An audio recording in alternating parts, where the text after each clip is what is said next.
Ela foi deixada sozinha no mundo, uma silhueta de luto em um vilarejo que parecia esquecê-la a cada nascer do sol. Viúva, sem bens, sem nada que pudesse chamar de seu. Seu último refúgio foi um casarão amaldiçoado no topo de uma colina, o lugar que todos temiam.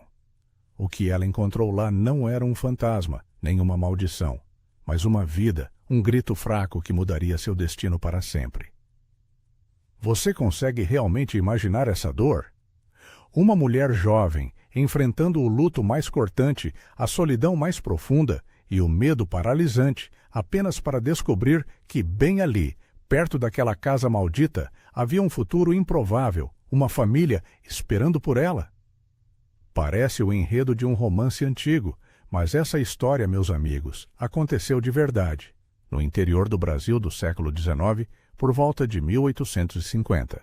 Mas antes que eu revele cada detalhe, cada lágrima e cada reviravolta, eu preciso te fazer um pedido. Já se inscreve aqui no canal e deixa seu like, porque eu te garanto, o final desta jornada vai te emocionar de um jeito que você jamais sequer imaginou. E me conta aqui nos comentários, eu quero saber, de qual cidade você está assistindo a esta história? Vou adorar saber até onde essas histórias emocionantes e reais estão chegando, unindo almas e corações. O ar daquela manhã de junho de 1850 era denso, pesado. O sol ainda lutava para vencer a neblina que cobria o vale. Dentro do pequeno quarto de taipa, Isabel, de 28 anos, sentiu o frio de cortar a pele, uma umidade gélida que parecia penetrar seus ossos. Ela abriu os olhos lentamente, e a primeira coisa que viu foi o lado vazio da cama. Ela olhou ao redor, para os objetos simples que testemunharam 5 anos de casamento, 5 anos de vida compartilhada, mas João não estava mais ali. A ausência dele era um buraco frio e palpável no meio daquele quarto. 3 semanas. Apenas 3 semanas haviam se passado desde o acidente brutal. João, seu marido, seu único apoio, havia caído de uma carroça carregada de cana-de-açúcar durante a colheita. Ele não teve chance. A roda pesada passou sobre seu peito, tirando-lhe o fôlego e a vida antes mesmo que a noite caísse. Agora, Isabel estava só, viúva, sem filhos, sem um pedaço de terra para chamar de seu, sem nada que a lei ou o coração pudesse garantir. A casa onde ela vivia, o teto que a abrigava, pertencia de direito à família de João. E o chefe dessa família, Sebastião, o irmão mais velho de João, era um homem duro, movido pela lógica fria do campo e pela avareza. Sebastião não tinha nenhuma intenção de manter uma boca a mais para alimentar em sua propriedade. Principalmente uma boca que, aos olhos dele, não havia cumprido sua função principal, dar continuidade ao nome da família, dar-lhe herdeiros. O café ainda nem estava pronto quando a porta da frente foi arrombada por uma batida seca. Sebastião entrou sem pedir licença, alto, de ombros largos e um olhar que parecia feito de pedra. Ele sempre a intimidou, desde o primeiro dia de seu casamento. Ele olhou ao redor, percorrendo o interior da casa como quem avalia um animal de carga ou um pedaço de propriedade. Isabel, a voz dele era um trovão baixo, seco. Você tem exatamente 15 dias para desocupar esta casa. Isabel sentiu o sangue gelar nas veias. O chão sumiu sob seus pés, mas ela tentou com todas as forças manter a pouca dignidade que lhe restava. Ela o encarou, buscando um traço de humanidade que nunca havia existido. Sebastião, por favor, eu não tenho para onde ir. Deixa eu ficar só mais um tempo, até que eu consiga algum trabalho, algum lugar para morar. Ele a interrompeu com um gesto da mão, um corte no ar. Isabel, você sabe das regras. Esta casa é minha, legalmente. João não deixou testamento, não deixou terras no seu nome. Você era só a esposa. Agora, você não é mais nada. As palavras caíram sobre ela como pedras afiadas, esmagando-lhe o peito. Isabel abaixou a cabeça, sentindo-se humilhada, impotente. Ela sabia que lutar era inútil. Naquela época, naquele lugar, uma mulher viúva, sem filhos e sem posses, era apenas um peso, um problema, uma alma invisível. Sebastião não disse mais nada. Ele se virou, deixando para trás o cheiro de suor e terra molhada, e saiu tão rápido quanto havia chegado. Isabel permaneceu ali, imóvel no meio da sala, olhando para as paredes manchadas que testemunharam 5 anos de casamento, 5 anos de trabalho árduo, de sonhos simples, de esperança por uma criança que nunca veio. Tudo, absolutamente tudo, desmoronando em questão de semanas. Ela passou os dias seguintes em uma busca desesperada por ajuda. Primeiro, foi até a casa de uma prima distante, que morava na vila principal. A prima a recebeu no portão de madeira, com a face tensa, e sequer a convidou a entrar. Disse apressada que a casa estava lotada, que o marido era ciumento e que não aceitaria mais bocas morando sob o mesmo teto. Isabel agradeceu e se afastou, sentindo a pontada da rejeição. Em seguida, procurou a venda do senhor Elísio, um comerciante, onde costumava comprar os tecidos para suas costuras. Ele foi educado, mas direto como um tiro.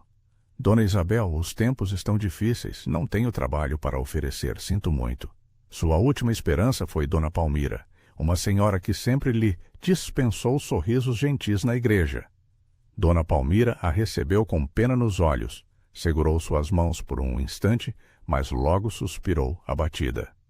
Minha filha, eu juro que te ajudaria se pudesse, mas meu Bento não permite. Ele diz que viúva nova em casa atrai desgraça. Ela olhou para o lado, como se o marido pudesse surgir a qualquer momento. É superstição, eu sei, mas não posso contrariá-lo, menina. Não posso. Isabel voltou para a casa de Sebastião de mãos vazias e com o coração em pedaços. Restavam apenas 10 dias. 10 dias para deixar aquele lugar e ela não tinha absolutamente nenhum lugar para ir. A perspectiva de dormir na rua, de mendigar por comida e abrigo, era um terror que a sufocava. No domingo seguinte, como sempre fizera, ela foi à missa. Talvez fosse sua última vez pisando naquela igreja. Ela se sentou no banco do fundo, a cabeça curvada, tentando em vão conter as lágrimas que ameaçavam rolar. Padre Inácio, um homem já idoso, de cabelos brancos e um olhar severo, mas bondoso, celebrou a missa com sua voz grave e calma.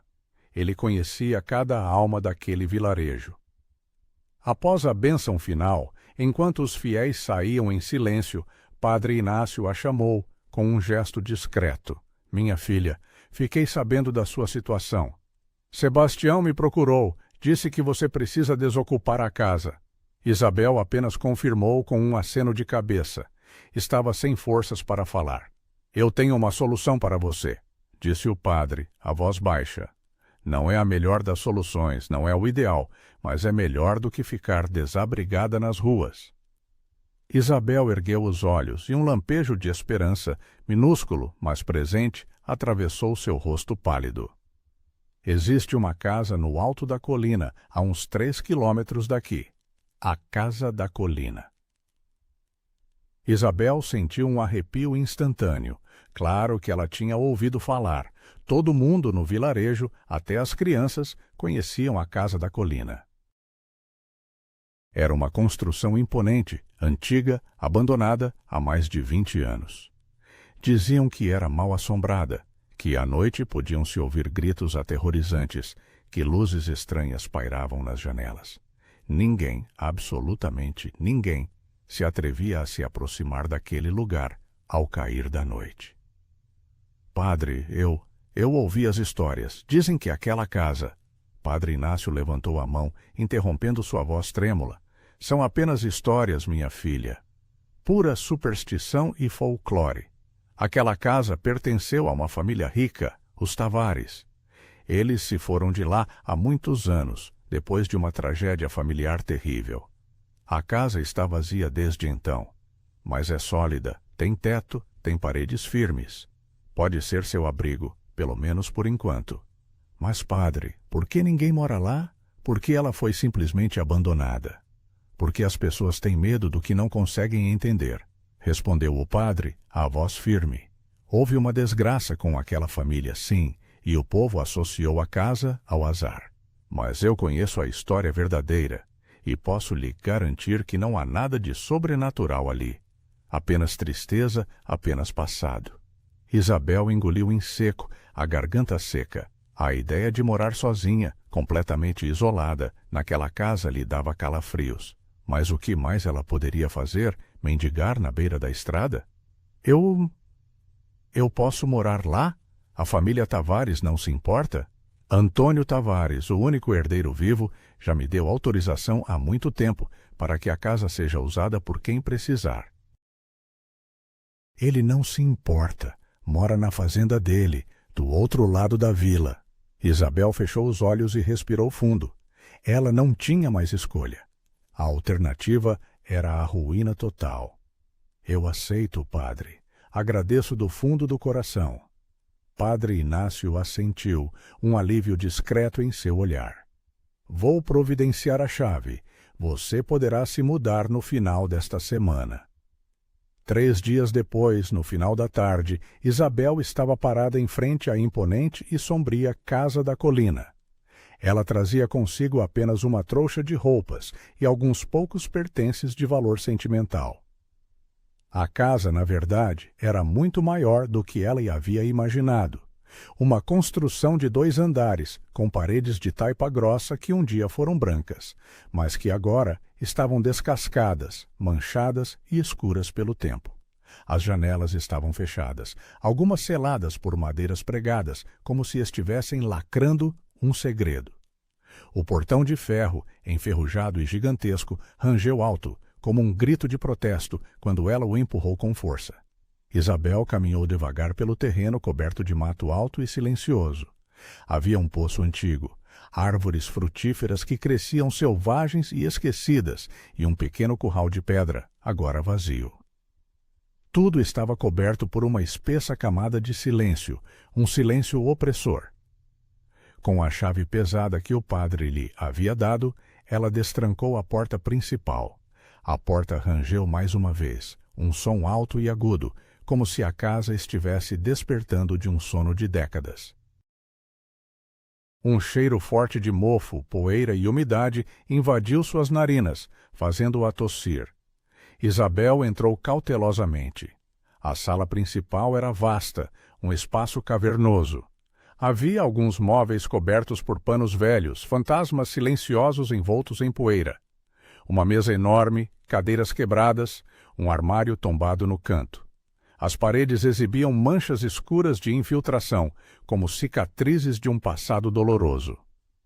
O assoalho de madeira gemia de forma dramática a cada passo de Isabel, transformando o silêncio em uma trilha sonora de medo.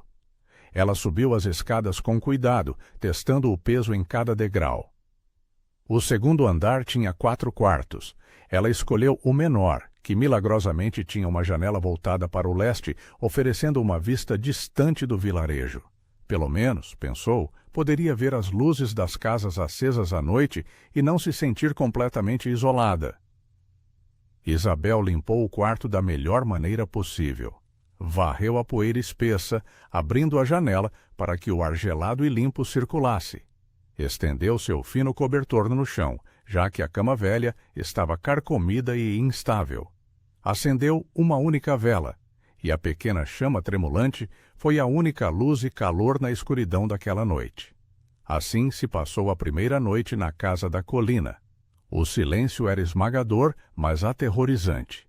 Cada rangido da madeira, cada estalo a sobressaltava. O vento que assobiava pelas frestas das janelas criava um som baixo, quase um gemido distante. Isabel rezou demoradamente, até que o cansaço vencesse o medo e ela caísse em um sono leve e agitado. Na manhã seguinte, ela acordou com os primeiros raios fracos de sol. Estava viva, a casa não havia desabado. Nenhum fantasma tinha aparecido para perturbá-la. Ela sorriu tristemente para si mesma. Talvez, apenas talvez, ela conseguisse sobreviver ali. Isabel desceu para explorar a casa com mais atenção. Precisava conhecer cada canto se quisesse fazer daquele lugar seu lar. Ela inspecionou a cozinha. O fogão a lenha estava em boas condições. Havia algumas panelas velhas e pratos rachados que serviriam para o básico. Saiu pelos fundos para buscar água no poço. O dia estava claro, o céu azul, um contraste límpido com a escuridão da noite anterior. O mato alto e denso ao redor da casa parecia abafar qualquer som que viesse do vilarejo, fazendo-a sentir-se em outro mundo. Isabel puxou a água do poço. Estava limpa, gelada, revitalizante. Pelo menos a fonte da vida funcionava. Ela encheu um balde e se preparava para voltar para dentro quando ouviu. Um som fraco, distante, parecia um choro. Isabel parou. O balde pesado, ainda em sua mão. Ela ouviu novamente, prendendo a respiração. Não havia dúvida, era um choro. O choro de um bebê. Seu coração começou a bater descontroladamente.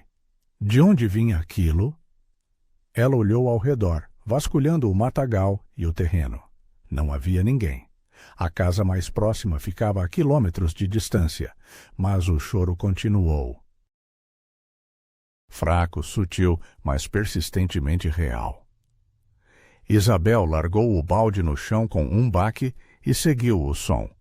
Ele vinha da lateral da casa, perto de uma árvore antiga e retorcida que parecia vigiar o local. Ela se aproximou devagar, o coração disparado na garganta. O mato estava absurdamente alto ali, cobrindo o chão. Com as mãos trêmulas, Isabel afastou as folhagens. E então ela viu. Escondido entre as pedras e a grama alta, quase invisível, estava um cesto de palha. Isabel se ajoelhou, o corpo tremendo. Dentro do cesto, embrulhado em trapos sujos e ensopados de orvalho, estava um bebê. Um menino muito pequeno de pele pálida, com os lábios roxos de frio. Ele chorava de forma fraca, quase sem voz. Meu Deus do céu! Isabel pegou o cesto com uma urgência desesperada e correu para dentro da casa. Suas mãos tremiam tanto que ela quase deixou o cesto cair. Ela entrou na cozinha, colocou o cesto sobre a mesa de madeira e tirou o bebê de dentro, aninhando-o em seus braços. Ele estava gelado. Tão gelado que Isabel temeu que já fosse tarde demais. Ela o apertou contra o peito instintivamente, tentando aquecê-lo com o calor do seu próprio corpo. O choro do bebê continuava, mas ficava cada vez mais fraco. Calma, meu filho, calma, sussurrou ela. Eu estou aqui, eu vou te ajudar, eu juro. Isabel correu para acender o fogão a lenha. Precisava de calor, precisava aquecer a casa, precisava aquecer aquela criança. Ela colocou lenha e acendeu o fogo com um palito. Assim que as chamas cresceram, ela envolveu o bebê em seu próprio xale, um tecido grosso, e ficou parada perto do calor, embalando-o e rezando baixinho, uma oração de mãe que ela nunca soubera que tinha. Aos poucos, lentamente, o bebê começou a reagir. A cor, finalmente, retornou ao seu rosto miúdo.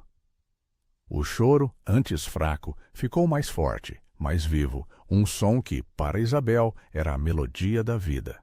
Ela chorou, um choro mudo de alívio. Ela examinou o pequeno. Era um menino. Devia ter uns 3 ou 4 meses de vida. Estava sujo, com algumas assaduras, muito magro, mas estava vivo. A vida havia vencido. Isabel voltou para a mesa e inspecionou o cesto de palha. Era simples, rústico. Dentro, além dos trapos sujos, havia algo mais. Um pedaço de papel encharcado, com a tinta completamente borrada. Ela o pegou com o máximo cuidado. Conseguia ler apenas algumas palavras manchadas pelo orvalho e o tempo. Perdoe, não posso. Cuide dele. Isabel sentiu as lágrimas escorrerem. Alguém havia deixado aquele bebê ali. Alguém sabia que ela estava morando na casa. Alguém deixou a criança esperando que ela, a viúva rejeitada, a encontrasse. Mas quem faria isso? E por quê? O bebê chorou mais forte, um choro de fome, trazendo Isabel de volta à realidade dura.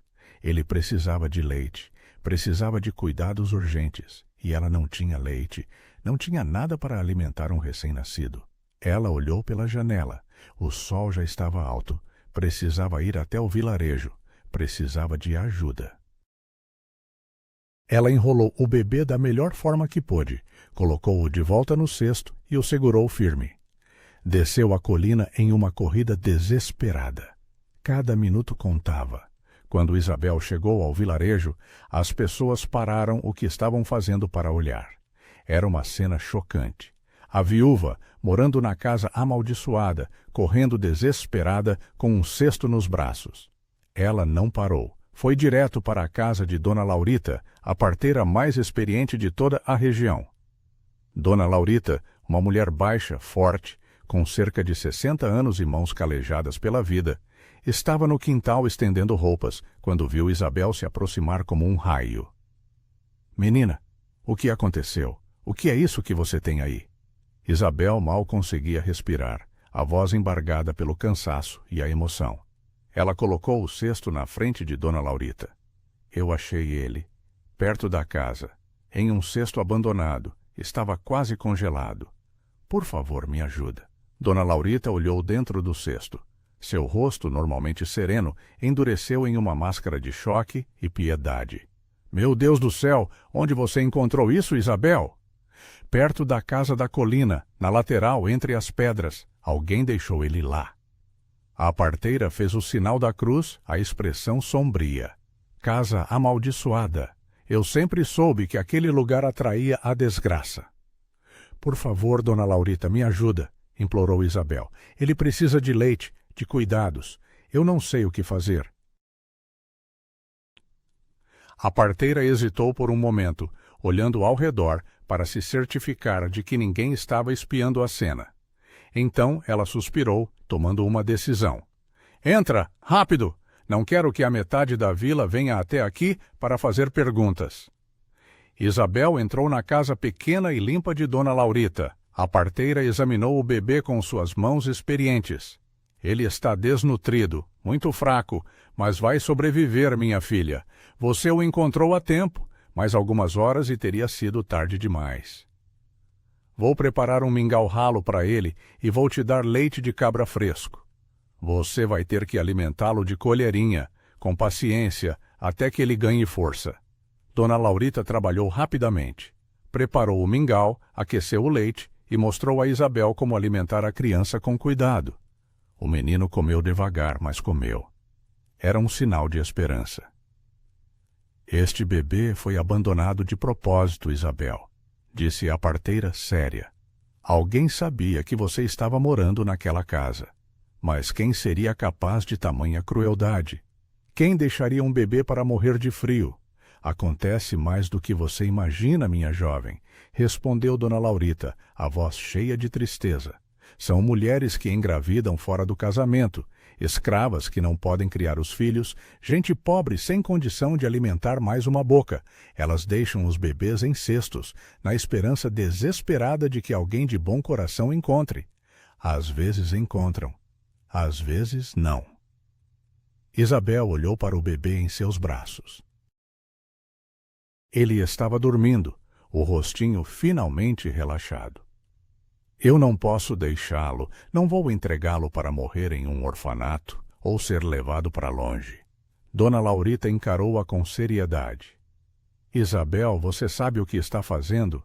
Criar um bebê sozinha, uma viúva sem recursos, morando no casarão da colina? As pessoas vão falar, vão inventar todo tipo de história sobre você."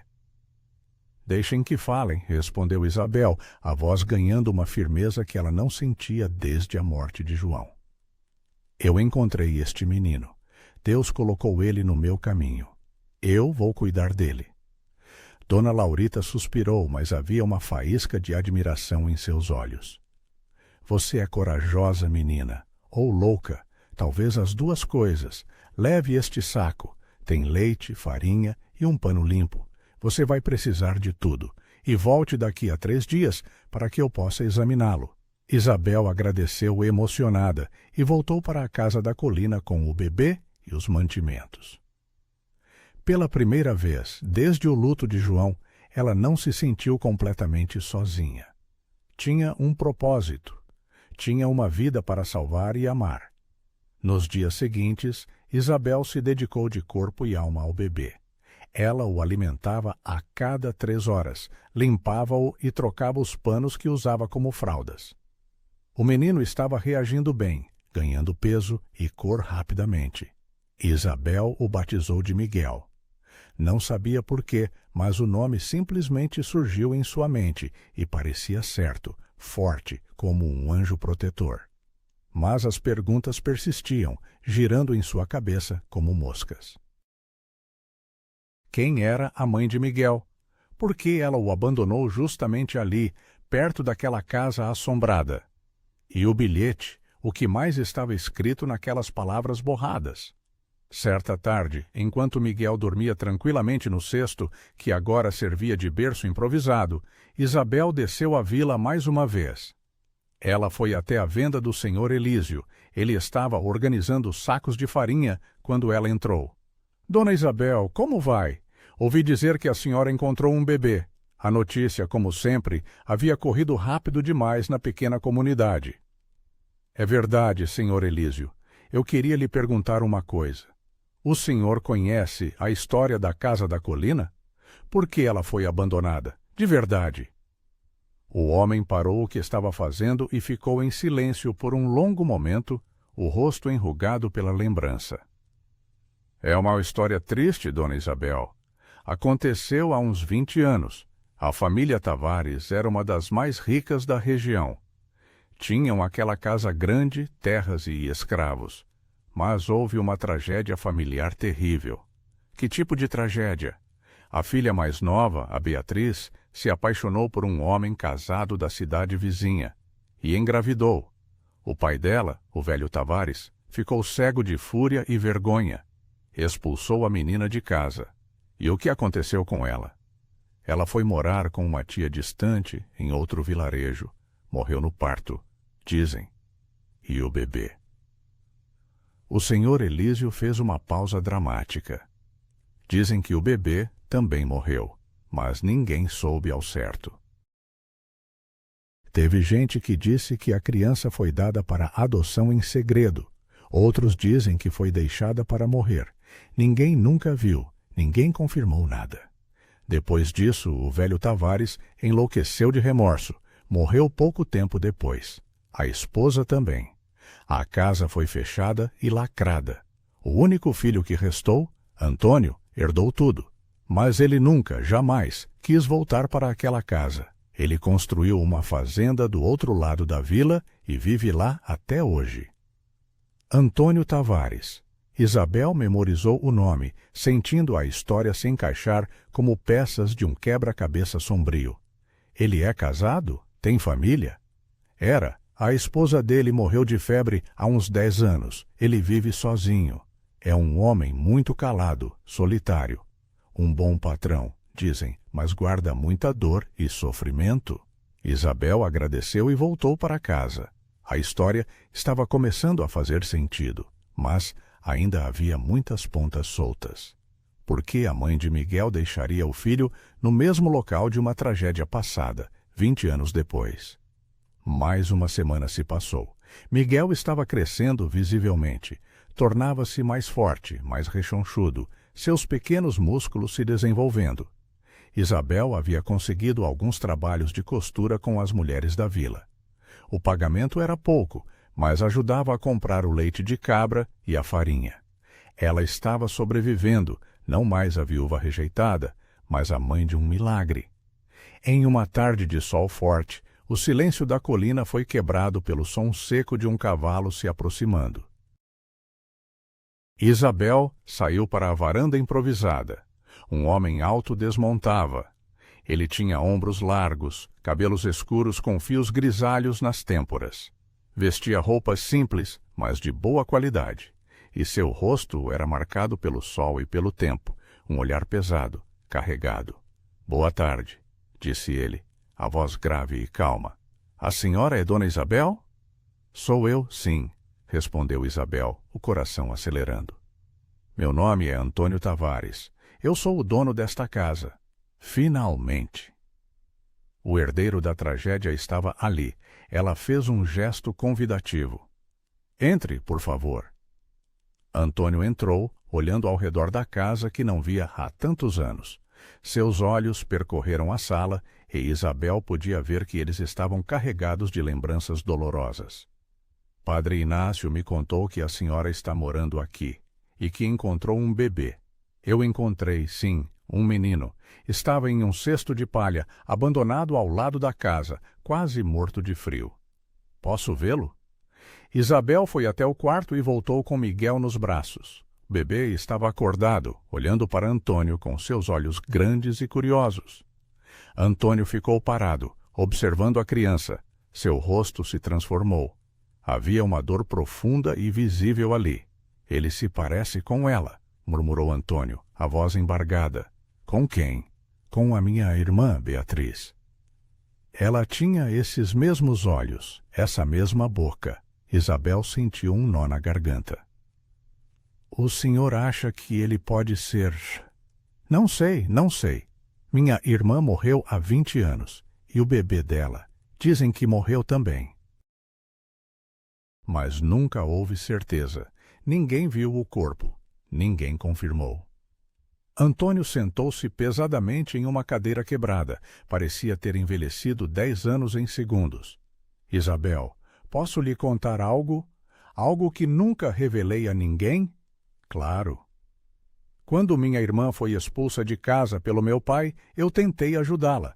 Mas meu pai era um homem inflexível, duro. Ele me proibiu de falar com ela, de sequer vê-la. Eu era jovem e covarde. Eu obedeci. Ele fez uma pausa, respirando fundo. E ela morreu sozinha, sem a família por perto. Eu nunca, jamais me perdoei por isso.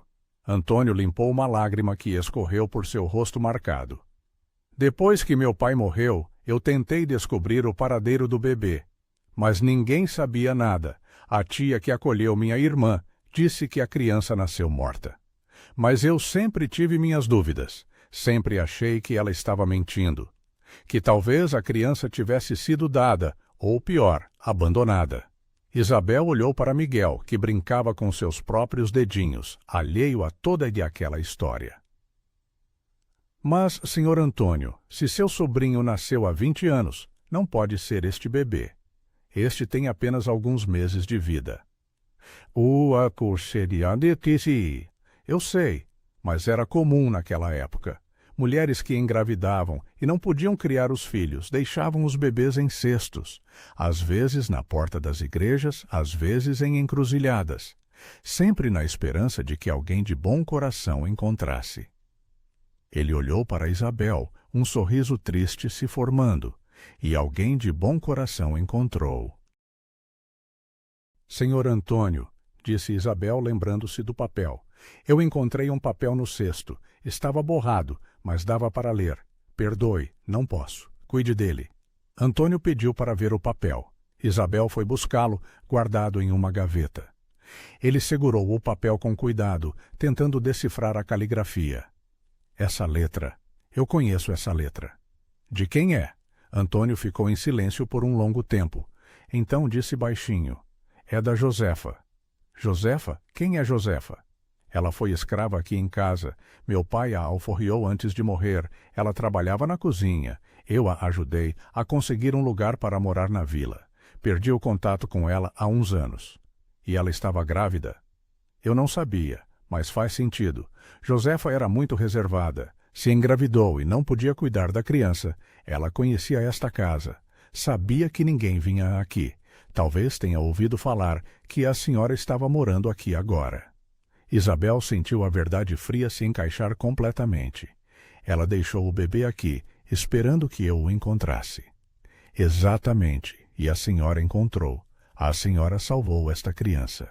Antônio olhou para Miguel com uma ternura crescente. Dona Isabel, posso fazer uma proposta? Eu gostaria de ajudá-la a criar este menino, Financeiramente, ele pode não ser da minha família de sangue, mas foi deixado na casa da minha família, no meu passado. Eu me sinto responsável por ele. E a senhora tem um coração bondoso. Merece apoio. Isabel ficou surpresa. Senhor Antônio, eu não preciso de caridade. Não é caridade.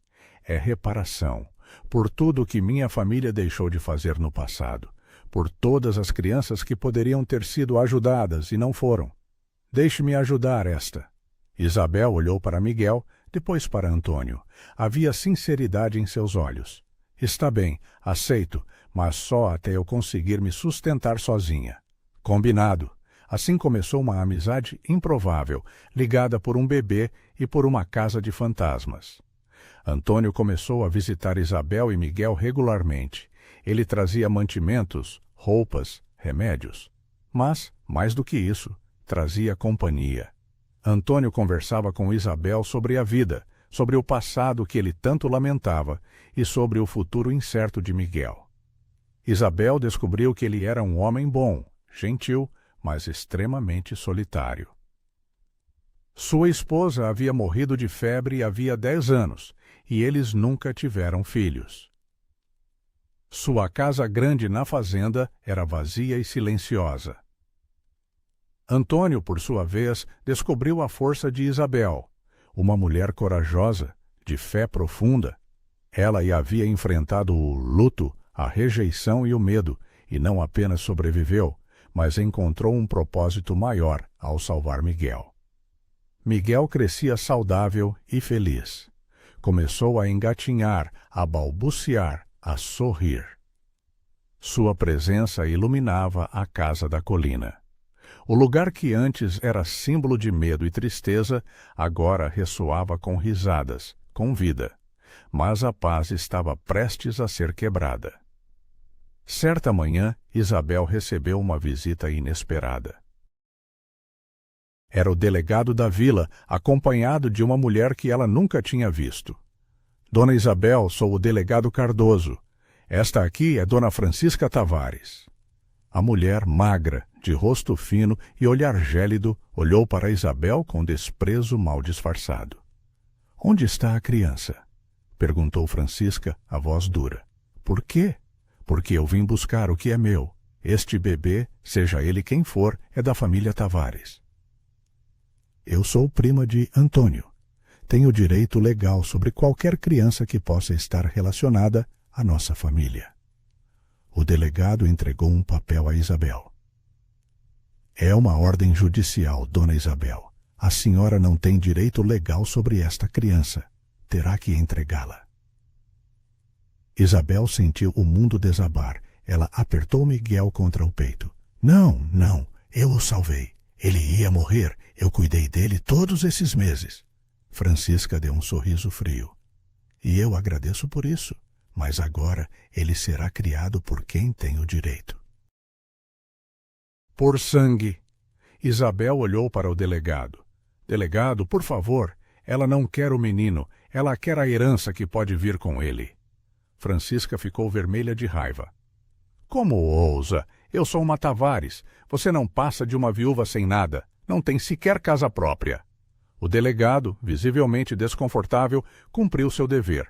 Dona Isabel, lamento, mas a lei é clara. A senhora tem 24 horas para entregar a criança. Eles se foram, deixando Isabel arrasada. Naquela tarde, Antônio apareceu.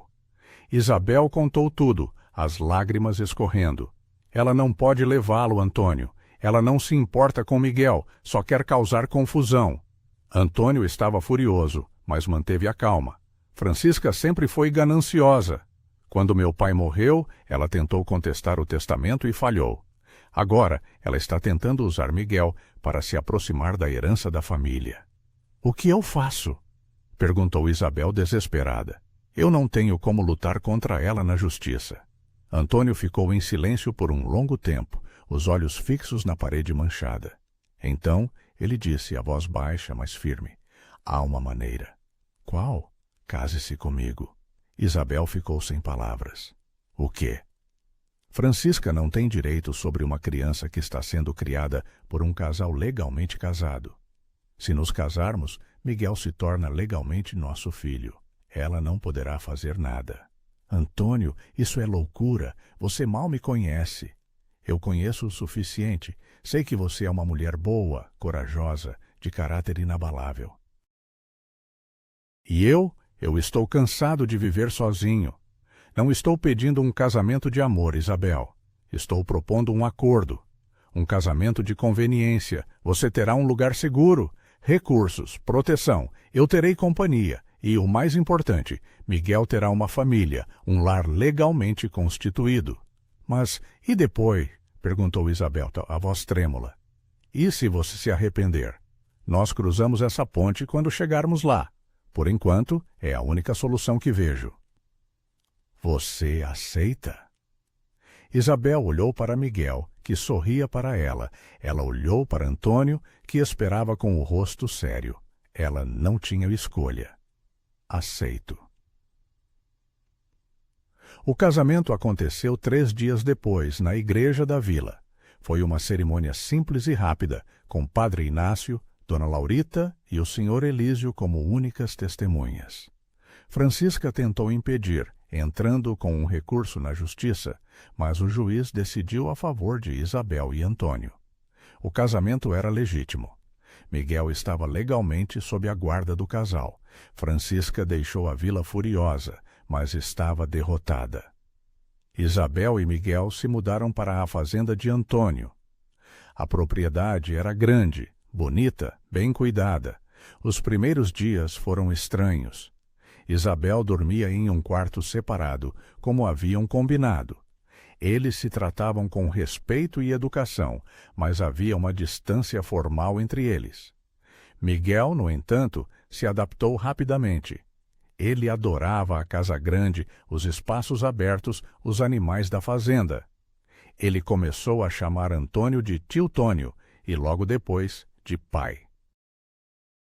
Antônio se derretia a cada vez que o menino o chamava assim. Com o tempo, a distância entre Isabel e Antônio começou a diminuir de forma natural. Eles jantavam juntos, conversavam sobre o dia, planejavam o futuro de Miguel. Antônio respeitava o espaço de Isabel, nunca exigindo nada além do que estava no acordo. E Isabel começou a ver Antônio com novos olhos. Ele era gentil, trabalhador, justo, tinha um senso de humor sutil que a fazia sorrir. E a forma como ele tratava Miguel, com uma paciência e um amor incondicional, tocou profundamente o coração de Isabel. 1 ano se passou. Miguel já andava e falava suas primeiras palavras. Ele chamava Isabel de mãe e Antônio de pai. Para ele, eles eram sua família, e para eles, ele era o seu filho. Em uma noite estrelada, após colocarem Miguel para dormir, Isabel e Antônio ficaram na varanda da fazenda, olhando para o céu. Isabel, posso lhe dizer algo? Perguntou Antônio, a voz baixa. Quando eu propus este casamento, eu disse que era um acordo, uma conveniência. Mas eu menti para mim mesmo. Isabel virou-se para olhá-lo, o coração acelerado. Eu me apaixonei por você, Isabel. A confissão veio com a força de um suspiro. Não sei quando, nem como, mas aconteceu. E eu entendo se você não sente o mesmo. Eu não vou pressionar, mas eu precisava que você soubesse. Isabel ficou em silêncio por um momento, sentindo a emoção subir. Então ela disse, eu também. Também o quê? Me apaixonei por você, Antônio. Eu lutei contra isso. Pensei que estava traindo a memória de João, mas então percebi que o amor não trai, ele não substitui. João sempre terá um lugar no meu coração, mas você, Antônio, você conquistou o seu próprio lugar. Eles se olharam e então pela primeira vez se beijaram. Foi um beijo suave, carregado de promessas e recomeços. 2 meses depois, eles renovaram seus votos. Desta vez foi uma celebração de verdade, com toda a vila presente. Isabel usou um vestido branco, bordado. Antônio sorria, como não sorria há anos. Miguel, com 2 anos, foi o pajem, levando as alianças em uma pequena almofada. A vida, finalmente, parecia completa. 3 anos se passaram. Miguel tinha 5 anos, esperto e cheio de energia. Isabel estava grávida do segundo filho do casal. A fazenda prosperava. A vida era boa. Em uma tarde de domingo, após a missa, Francisca se aproximou de Isabel e Antônio. Ela estava diferente, mais magra, mais velha, o olhar cansado e sem o brilho duro de antes. Antônio e Isabel, posso falar com vocês? Antônio ficou tenso, mas Isabel tocou seu braço gentilmente. Pode falar, Francisca. Francisca respirou fundo. Eu vim pedir perdão, pela minha ganância, pela minha maldade. Eu estava errada. Isabel e Antônio trocaram olhares surpresos. Coisas aconteceram na minha vida nos últimos anos. Eu perdi meu marido, perdi minha casa, fiquei sozinha e pobre. E eu finalmente entendi como vocês se sentiram. Entendi o que é não ter nada, não ter ninguém. Ela olhou para Miguel, que brincava ali perto. Ele está lindo, feliz. Foi a chance de ter uma família que eu tirei de você, Antônio. E eu quase destruí tudo, Isabel. Eu sinto muito. Isabel sentiu a compaixão vencer. Ela pegou a mão de Francisca. Eu te perdoo, e sei que Antônio também perdoa. Antônio hesitou, mas assentiu. Perdoamos. Francisca chorou, enxugando as lágrimas. Obrigada. Eu não mereço. Mas obrigada. Eu vim aqui também, porque descobri a verdade sobre Miguel. A verdade completa. Isabel e Antônio ficaram tensos. A Josefa, a mulher que deixou Miguel no cesto. Eu a encontrei antes de ela morrer. Ela me contou tudo. Josefa se envolveu com um homem da vila, engravidou. Mas ele era casado e a rejeitou. Ela estava doente, sem recursos. Ela sabia que ia morrer. Francisca continuou. Ela ouviu falar que uma viúva bondosa havia se mudado para a casa da colina, a mesma casa onde ela tinha trabalhado como escrava. Josefa acreditou que era um sinal. Ela pegou o bebê, colocou no cesto, escreveu o bilhete e deixou perto da casa, onde sabia que seria encontrado. E rezou para que você, Isabel, encontrasse e salvasse seu filho. Isabel estava chorando, as lágrimas escorrendo sem controle. E eu encontrei, e você salvou. Janel me daquilo, cobri. Josefa morreu em paz, sabendo que o filho dela estava vivo. Ela me fez prometer que eu contaria a verdade, um dia. Francisca tirou do bolso um pequeno medalhão de prata.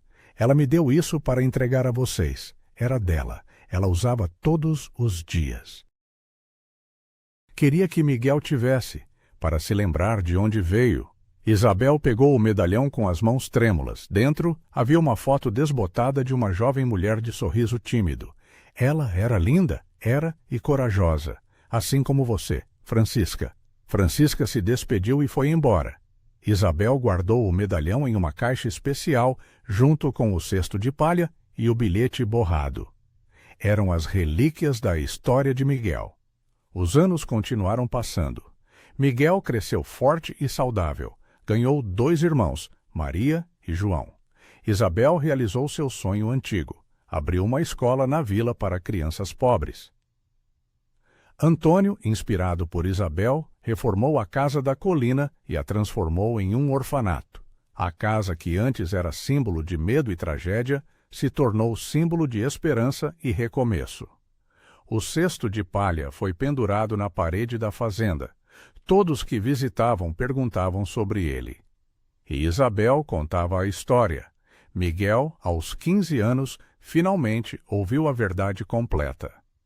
Isabel e Antônio se sentaram com ele e contaram sobre Josefa, sobre o cesto, sobre o sacrifício. Miguel chorou, mas não de tristeza, e sim de gratidão. Ela me amou tanto, disse ele, que me deu para vocês, para que eu tivesse uma chance. Exatamente, respondeu Isabel, e nós te amamos tanto que nunca vamos deixar você esquecer de onde veio.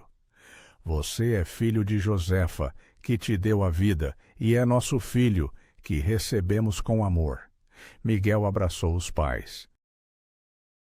Naquele abraço estava todo o amor, todo o sacrifício e toda a coragem que construiu aquela família.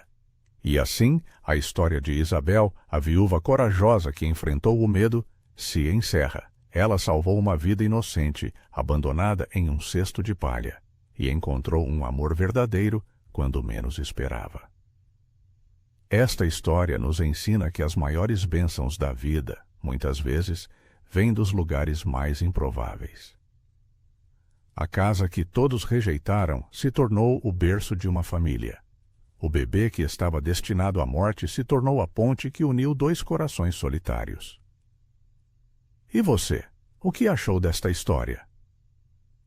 Teria tido a coragem de morar em uma casa que todos temem?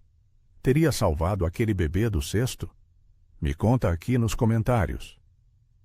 Eu leio todos e adoro conhecer a opinião de vocês. Se você gostou desta história, não esquece de deixar seu like e se inscrever no canal, para não perder as próximas histórias emocionantes que vou trazer aqui. Um abraço e até a próxima história.